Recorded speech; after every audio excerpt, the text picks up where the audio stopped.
6e étape des CIR SHF Compiègne. C'est donc sur ce pôle équestre Picard que les jeunes chevaux de 4, 5 et 6 ans ont affronté les parcours proposés par Vincent Mollard. Un Tour de France des CIR qui touche bientôt à sa fin, et c'est donc l'occasion de revenir sur les tables rondes proposées par la SHF lors de ces événements régionaux.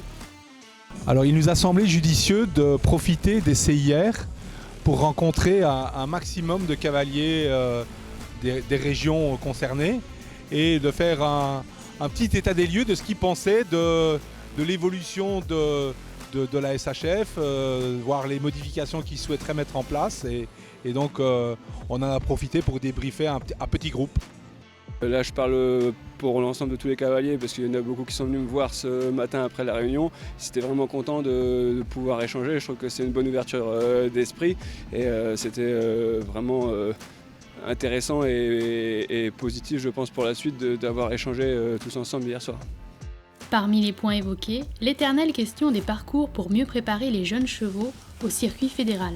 Je pense que déjà, ça a déjà beaucoup évolué dans la construction des parcours. On va de plus en plus vers des parcours de vieux chevaux. Je pense que ce qui a été aussi évoqué hier soir, c'est que je pense qu'on n'est pas forcément obligé de sauter plus haut que ce qu'on souhaite, voire peut-être même un petit peu moins haut. Par contre, avec un parc d'obstacles plus léger, avec des barres un peu plus de 3 mètres et tout, qui vont se rapprocher un peu plus des vieux chevaux pour préparer la suite de la carrière des chevaux. La question d'avancer les finales de Fontainebleau sera également prise en considération avec un travail sur les circuits d'hiver. Ça me paraît une bonne chose. Du point de vue commercial, je verrais bien la date une semaine avant ou une semaine après du championnat de Gèvres pour amener plus de clients. Après, il y a pour les chevaux, les propriétaires. Je pense qu'il y a des gens qui ne font pas Fontainebleau parce que justement c'est peut-être un peu tard en saison et ça permettrait aux cavaliers de garder peut-être plus les chevaux.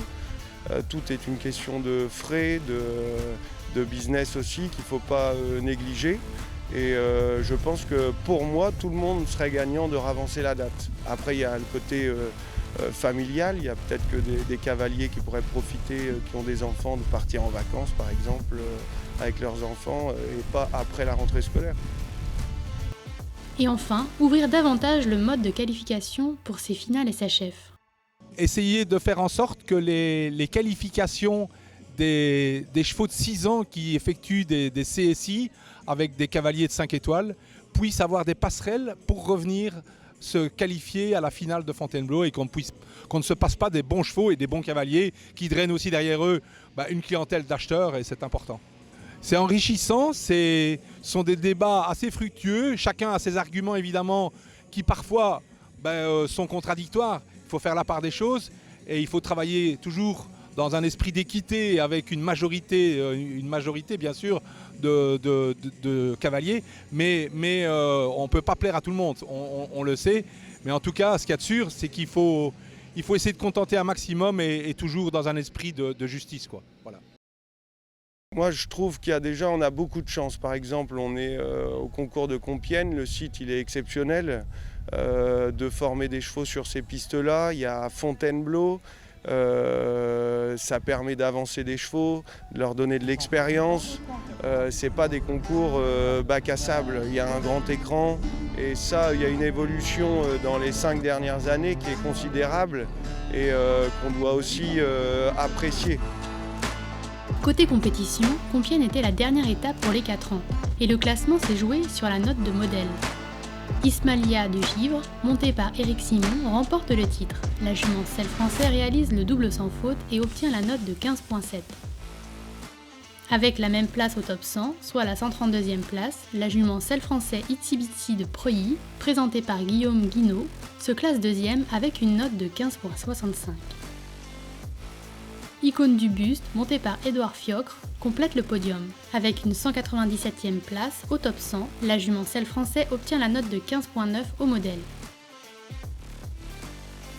Chez les 5 ans, c'est Hold Up de la Bride qui remporte le titre. Le DOP, on l'a acheté fin d'année dernière après la saison des 4 ans où il n'avait pas fait beaucoup de tours. Et puis c'est une de mes filles qui l'avait repéré chez un ami. Et on l'a acheté et puis on l'a formé un peu cet hiver. Et il a suivi le cycle classique avec tous les autres chevaux. Et il a fait juste une faute en début de saison. Donc là il a fait 13 tours sans faute sur 14.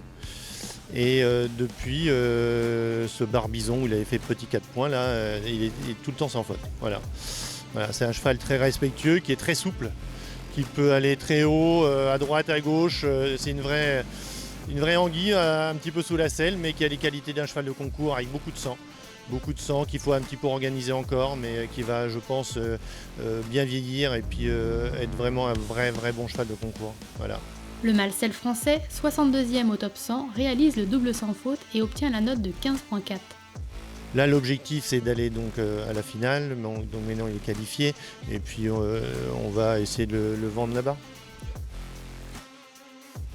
Holidays d'Autouy, montée par Valentin Tafournel, se classe 2e. La jument Selle français, 123e au top 100, obtient la note de 15.65. Hashtag Talma, monté par Xavier Gounon, complète le podium.